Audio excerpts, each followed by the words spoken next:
Assalamualaikum warahmatullahi wabarakatuh. Kali ini kita akan lanjutkan pembahasan tentang ikatan kimia. Kalau sebelumnya kita sudah mempelajari tentang ikatan ion,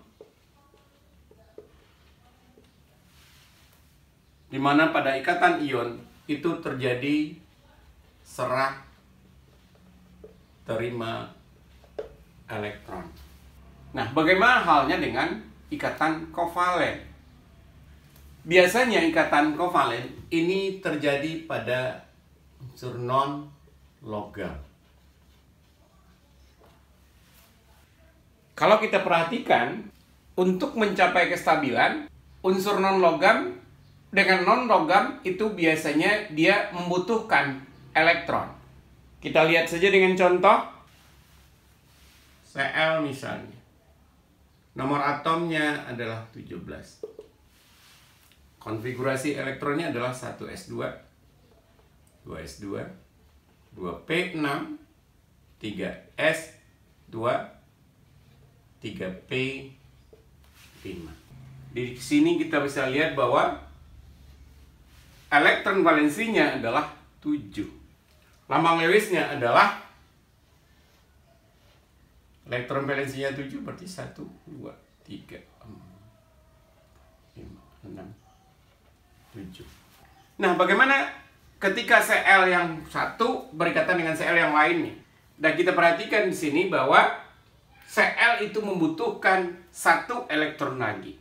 Kalau dia berikatan dengan Cl yang lain, misalnya, sini ada Cl yang lain. Tentunya di sini ya, dia juga memiliki 7 elektron valensi. Nah, elektron yang berada di antara keduanya ini digunakan secara bersama. Dalam arti kata, elektron yang berada di antara Cl ini itu digunakan oleh kedua-duanya, baik untuk Cl yang kiri maupun Cl yang kanan. Sehingga nanti yang terbentuk itu adalah membentuk Cl2. Dan kalau kita hitung berapakah elektron valensi dari Cl yang kiri, kita bisa lihat di sini 1, 2, 3, 4, 5, 6, 7, 8. Untuk yang kanan juga sama, 1, 2, 3, 4, 5, 6, 7, 8. Berarti elektron yang berada di antara kedua unsur ini itu dihitung terhadap yang kiri maupun terhadap yang kanan. Demikian juga dengan contoh-contoh yang lainnya. H2 misal. H dengan nomor atom 1 berarti 1s1.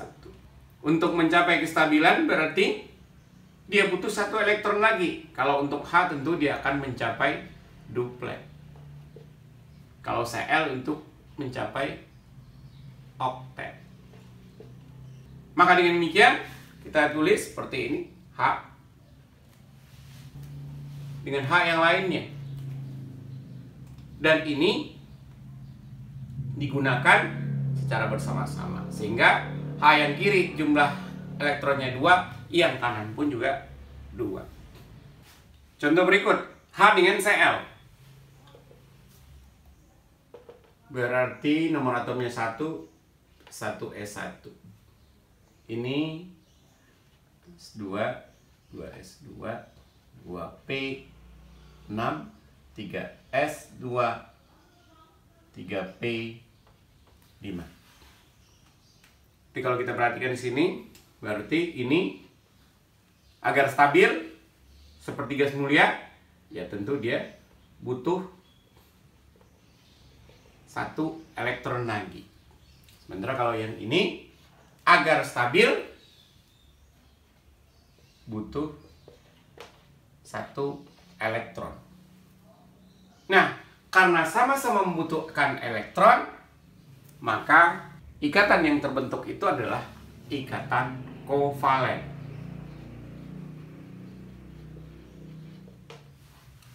Kita lihat, kita tulis dulu lambang Lewisnya.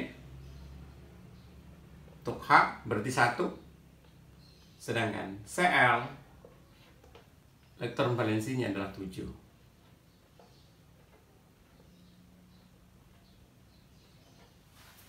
Maka kalau kita lihat sekarang, apakah H sudah stabil? Perhatikan. Ini sudah duplet, berarti sudah stabil. Apakah Cl sudah stabil? Kita lihat di sini. Cl.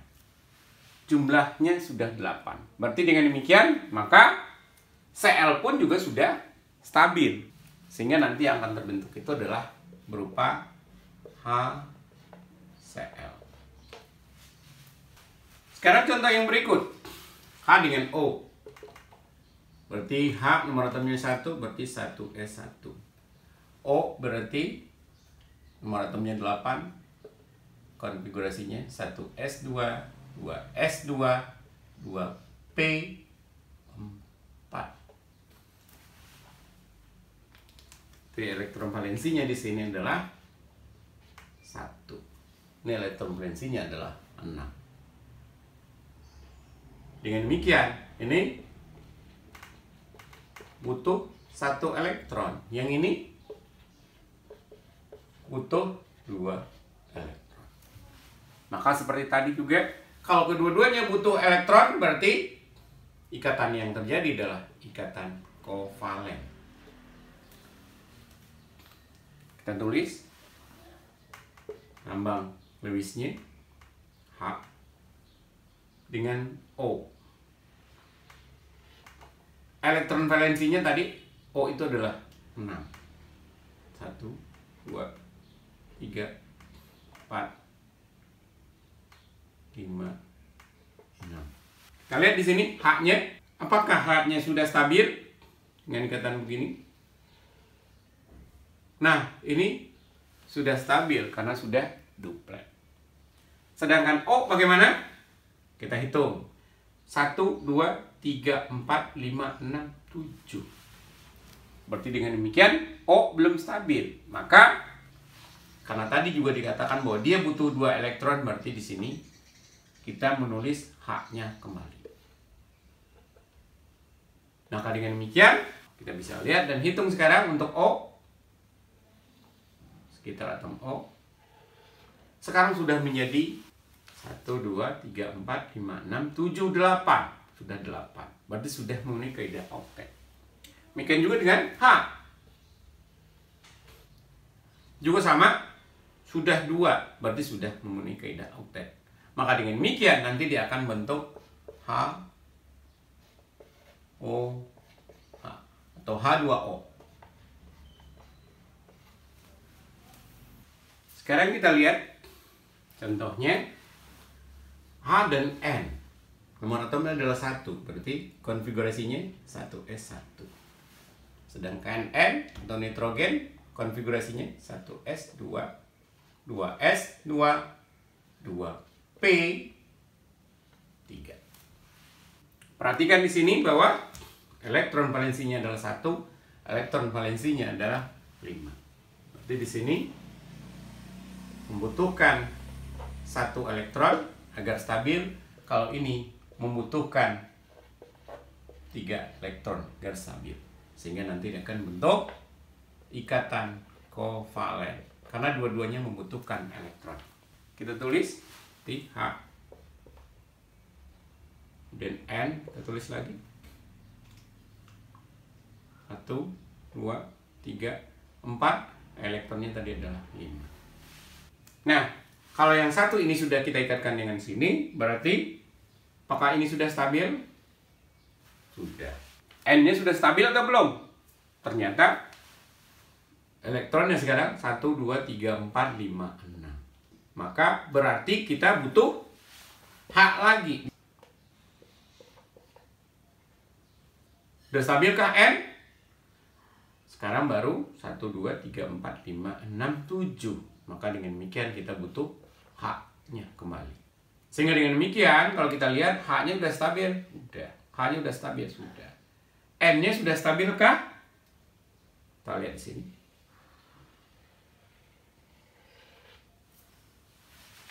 Jumlah di sekitar N sekarang sudah 1, 2, 3, 4, 5, 6, 7, 8. dan itu sudah oktet, berarti sudah stabil. Dengan demikian senyawa yang terbentuk berarti NH-nya ada 3, berarti NH3. Dengan demikian, contoh-contoh yang kita sudah dapatkan tadi, mulai dari yang awal tadi itu adalah Cl2, berikutnya adalah HCl, kemudian ada H2O, dan terakhir ada NH3. Nah, semuanya ini adalah ikatannya, adalah ikatan tunggal.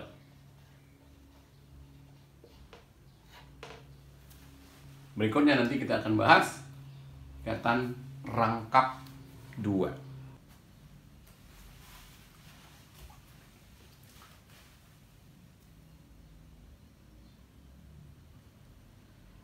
Namun ada pengecualian dari aturan oktet. Nah, diantaranya di sini yang kita lihat di sini ada BF3, PCl5, SF6 dan lainnya. Kita perhatikan misalnya BF3. Berarti kalau BF3 B dengan nomor atom 5 berarti 1S 2 2S 2 2P1. Kemudian F dengan nomor atom 9 1S2 2S2 2P5. Berarti masing-masing kalau kita perhatikan ini 3, ini 7. Maka kalau dia membentuk ikatan, biasanya bentuknya adalah BF3. Seperti apa BF3? Berarti B, kemudian kita tulis F,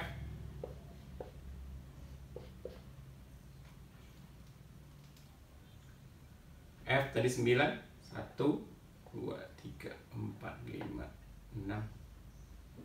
Ulangi. B, ulangi.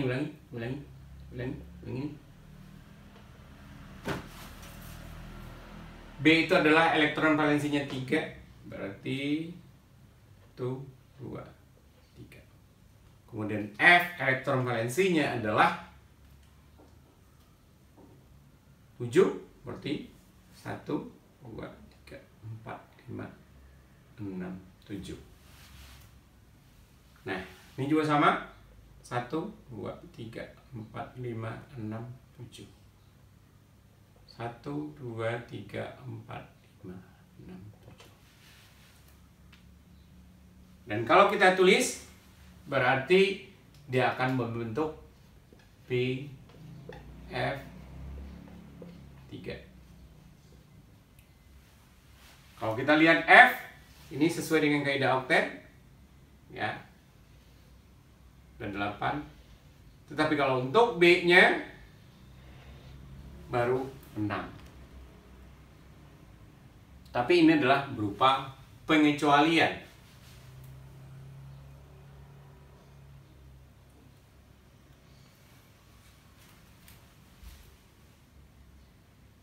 Selanjutnya adalah PCl5. P nomor atom 15 berarti 1S2 2S2 2P6 3S2 dan 3P3. Berikutnya Cl 1S2 2S2 2P6 3S2 dan 3P5. Berarti P elektron valensinya adalah 5.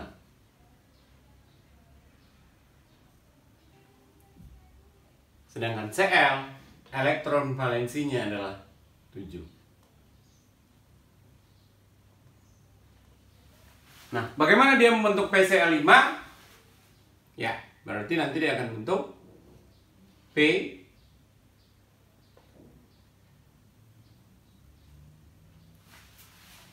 kira-kira begitu.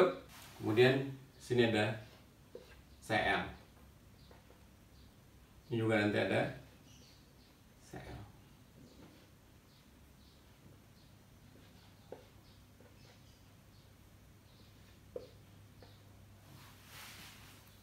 Maka dengan demikian, senyawa yang terbentuk itu adalah PCl5.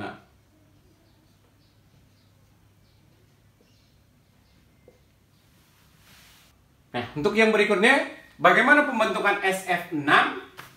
Coba Anda bikin sendiri sebagai latihan.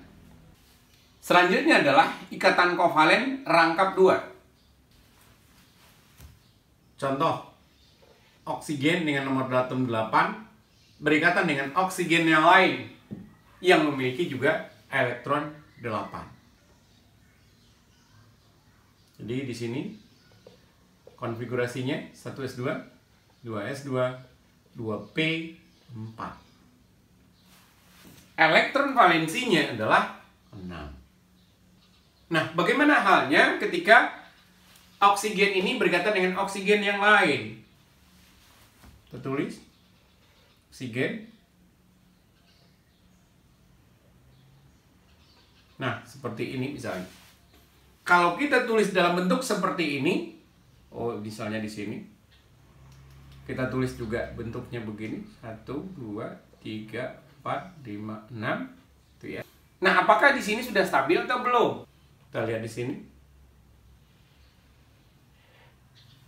Berapa? Di sekitar O sekarang. Berarti 1, 2, 3, 4, 5, 6, 7. Yang di kanan? 1, 2, 3, 4, 5, 6, 7. Maka dengan demikian, kalau bentuk seperti ini, maka dia belum stabil. Karena masing-masing O tidaklah oktet.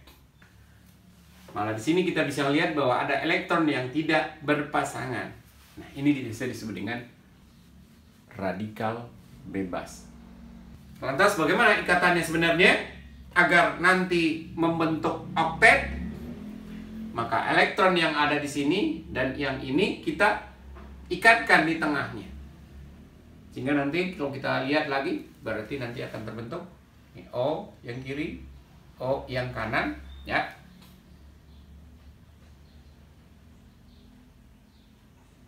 Nah, kira-kira begitu.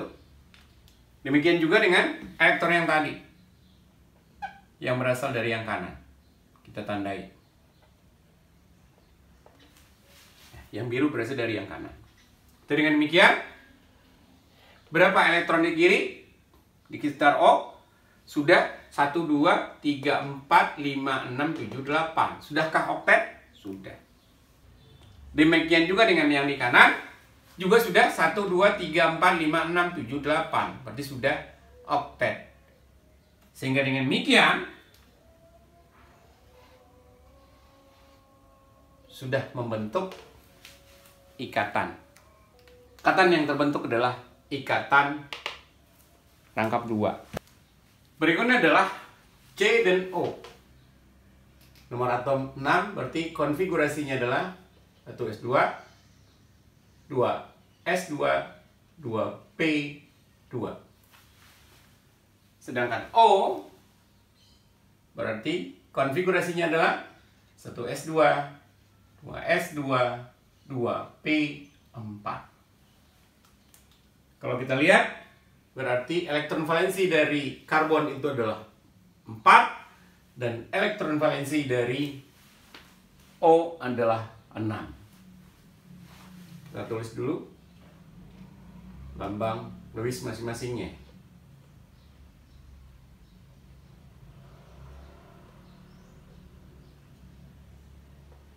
Ini adalah untuk karbon 4, sedangkan oksigen elektron valensinya adalah 6.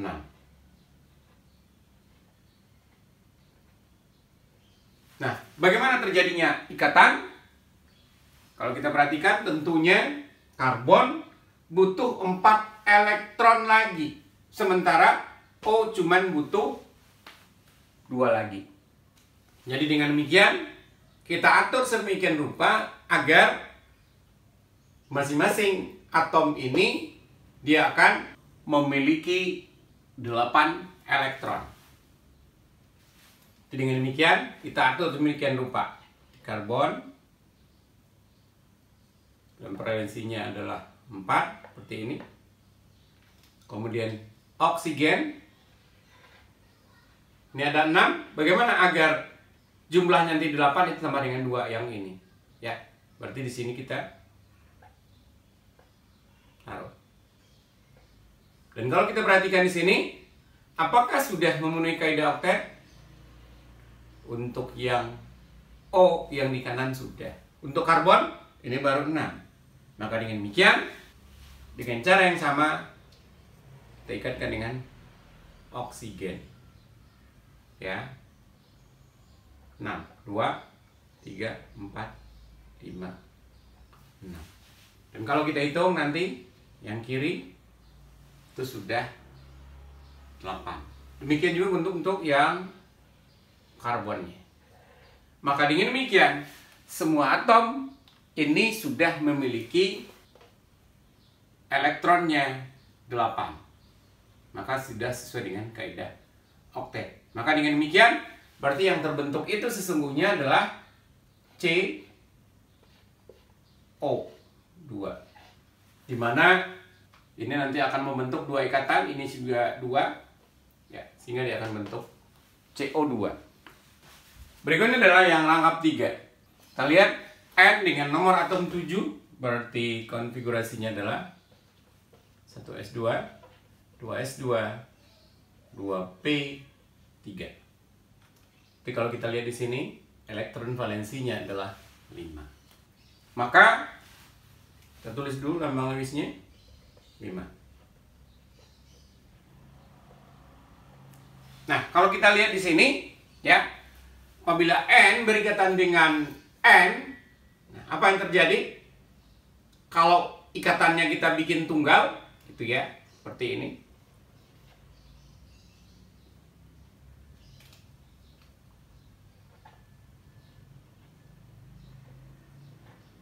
Ya, maka kalau kita lihat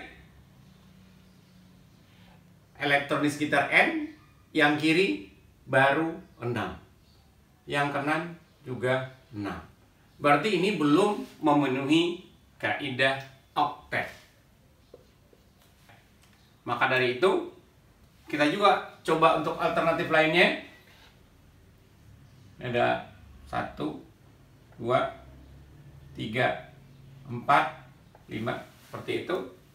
Kemudian sekarang kita coba untuk yang kanan, yang satunya lagi. Misalnya 1, 2, 3, 4, 5. Dan kalau yang ini kita hitung, berarti yang kiri berarti jumlahnya elektronnya 1, 2, 3, 4, 5, 6, 7. Yang kanan 1, 2, 3, 4, 5, 6, 7. Berarti ini juga belum memenuhi kaidah oktet. Samping itu juga kita bisa lihat juga di sini ada pasangan elektron yang belum berikatan. Maka dengan demikian berarti ini kita dekatkan sehingga yang terbentuk nanti adalah, nah, seperti ini 3. Jadi 5. Punya yang kiri adalah 5, yang kanan juga 5. 1, 2, 3, 4, 5. Maka kalau kita perhatikan di sini, ya, berapa elektron di kiri? 1, 2, 3, 4, 5, 6, 7, 8. Yang kanan juga sama. Berarti ini sudah memenuhi kaidah oktet.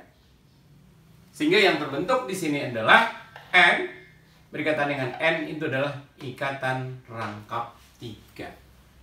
Sebenarnya untuk ikatan rangkap 2 bukan hanya terjadi pada O2 saja, tapi juga pada senyawa karbon.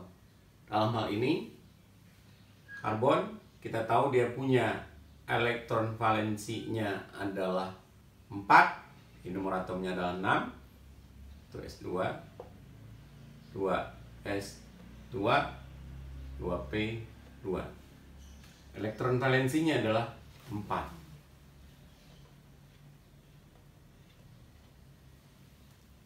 Maka dengan demikian, apabila karbon yang satu berikatan dengan karbon yang lain, nanti bisa juga membentuk ikatan rangkap 2. Oke, kalau kita lihat di sini, ini 1, 2, 3, 4. Yang kanan juga 1, 2, 3, 4. Nah, tentunya tidak hanya C dengan C, tetapi juga dengan H. H itu nomor atomnya adalah 1, berarti elektron valensinya adalah 1. T ini bisa berikatan dengan H. Sehingga di sini pun juga karbon yang juga sudah memiliki 8 elektron di sekitar karbonnya. Demikian juga kalau dia ingin di kanan, ya. Ini juga nantinya, sehingga yang terbentuk itu adalah ikatan rangkap 2. Ini biasanya senyawanya disebut dengan senyawa alkena. Di samping ikatan rangkap 2, untuk C dengan C juga ada yang ikatan rangkap 3. Kalau dilihat di sini C, ya. Jadi kalau ikatan rangkap 3, 1, 2, 3, 4. Kemudian berarti kalau yang kanannya 1, 2, 3, 4. Berarti untuk yang lainnya ini berikatan dengan H, ini juga berikatan dengan H.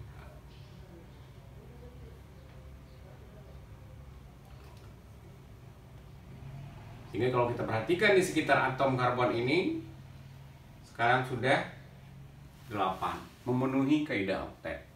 Demikian juga kalau yang ini, ya, 2, berarti memenuhi kaidah duplet, maka dia akan stabil. Sehingga ikatan yang terbentuk itu adalah antara C yang satu dengan ikatan C yang lain, ikatannya adalah rangkap 3. Berarti untuk karbon dan karbon itu bisa berikatan rangkap 2, rangkap 3, dan ikatan tunggal. Ini contoh aja langsung. Tunggal.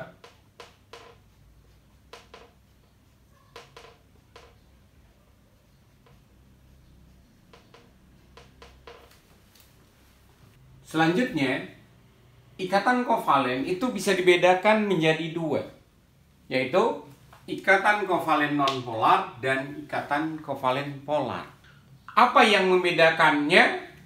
Nah, yang membedakannya itu adalah perbedaan keelektronegativan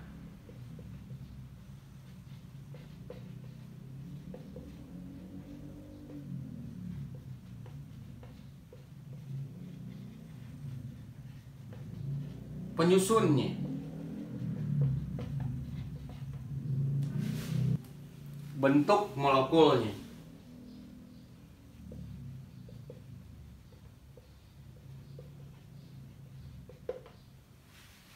Kita lihat dulu ikatan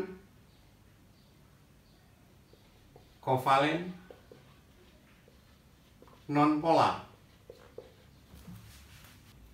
Pada molekul nonpolar itu elektron-elektronnya tersebar secara merata, sehingga tidak ada terjadi pergeseran kerapatan elektron. Nah, biasanya dalam hal ini unsur-unsur penyusunnya adalah sama. Misalnya antara H dengan H yang lainnya. Sehingga tidak ada perbedaan keelektronegatifannya, menyebabkan ini adalah termasuk kepada ikatan kovalen non-polar. Selain H dan H tentu juga ada yang lain, misalnya Cl2, termasuk juga N2, O2. Tetapi juga ada senyawa yang lain, misalnya adalah CO2. Seperti ini. Kenapa CO2 itu bersifat non-polar?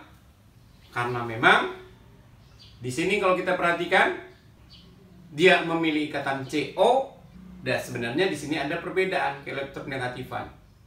Elektron ini akan lebih terikat ke arah O. Yang ini juga lebih terikat pada O.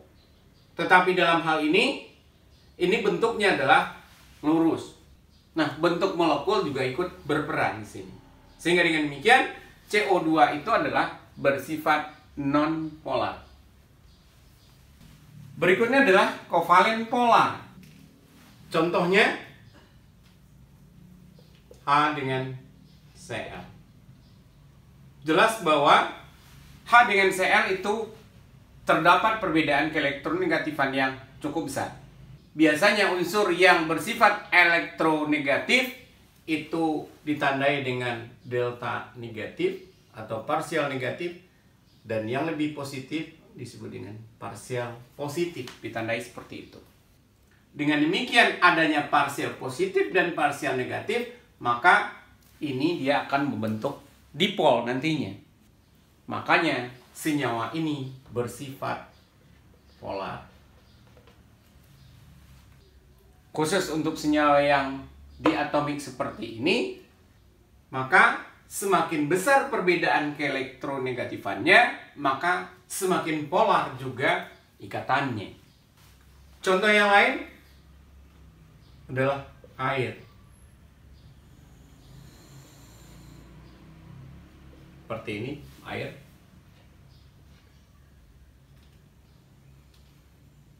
Nah, ternyata berdasarkan informasi ternyata bahwa bentuknya tidaklah lurus, tetapi adalah bentuk bengkok seperti ini. O dengan H tentu adalah O-nya lebih negatif dan H-nya lebih positif. Adanya dipol ini, nah itulah yang menyebabkan H2O adalah juga merupakan senyawa yang polar. Kalau untuk contoh yang tadi mungkin kita bisa lihat CO2. Ini memang lebih negatif, ini juga lebih negatif, tetapi ini lebih positif.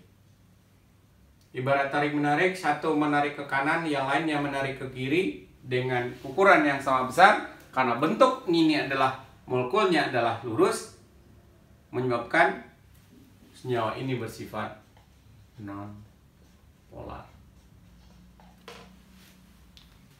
Berikutnya adalah ikatan kovalen koordinasi.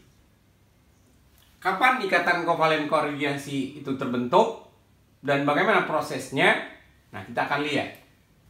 Ikatan kovalen koordinasi ini pasangan elektron yang digunakan untuk berikatan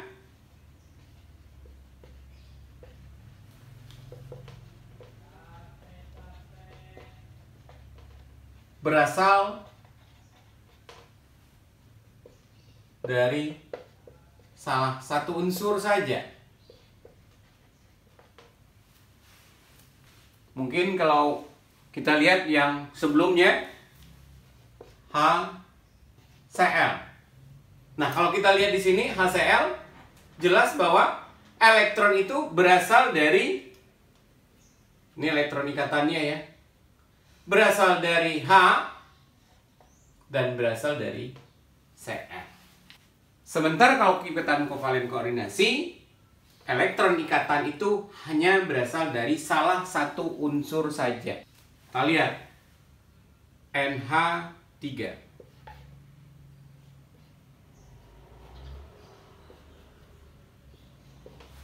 Kalau kita perhatikan di sini NH3 ini dia mengikuti aturan oktet. Dengan demikian, sesungguhnya di sini ada pasangan elektron bebasnya. Nah, inilah nanti yang akan berikatan dengan H+. Ya, sehingga yang terjadi itu adalah ikatannya nanti ini NH3 itu tadi. Nah, berikatan dengan H+ itu tadi. Dan ikatan yang ini karena berasal dari N, maka itulah yang disebut dengan ikatan kovalen koordinasi. Jadi kalau kita perhatikan, kedua-dua elektron itu berasal dari N. Sedangkan H itu tidak memiliki pasangan elektron. Terkadang juga bisa dituliskan juga bentuknya seperti ini.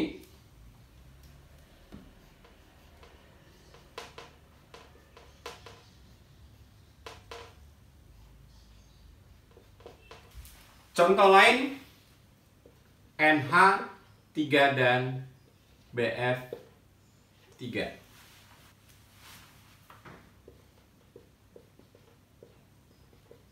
Ini adalah NH3. Ini pasangan elektronnya. Sementara ini adalah BF3.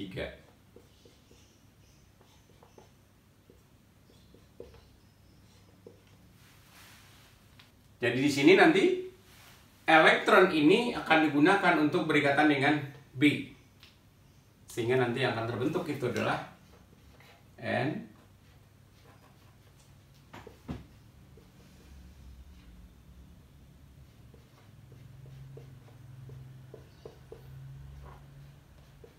kira-kira bentuk seperti itu. Ya. Kadang-kadang untuk membedakan biasanya ditulis dengan tanda seperti ini. Nah, itu contoh yang kedua. Contoh yang lain juga bisa. Misalnya H2O dan H+. H2O dan H+ itu untuk latihan bagi Anda. Tunjukkan ikatan kovalen koordinasinya. Simpulan kita adalah ikatan kovalen koordinasi syaratnya dia harus memiliki pasangan elektron bebas. Bisa dari N, bisa juga dari O. Dan bisa juga terbentuk dari yang lainnya. Untuk latihan, diketahui karbon nomor atom 6, H adalah 1, Cl adalah 17, dan F adalah 9. Yang pertama adalah tulislah konfigurasi elektron. Yang kedua adalah ikatan yang terbentuk antara C dan H, C dan Cl, F dan F. Yang ketiga adalah cari contoh ikatan kovalen koordinasi beserta gambarnya. Demikianlah yang bisa disampaikan. Kita tutup dengan baca hamdalah. Alhamdulillahirabbil alamin. Assalamualaikum warahmatullahi wabarakatuh.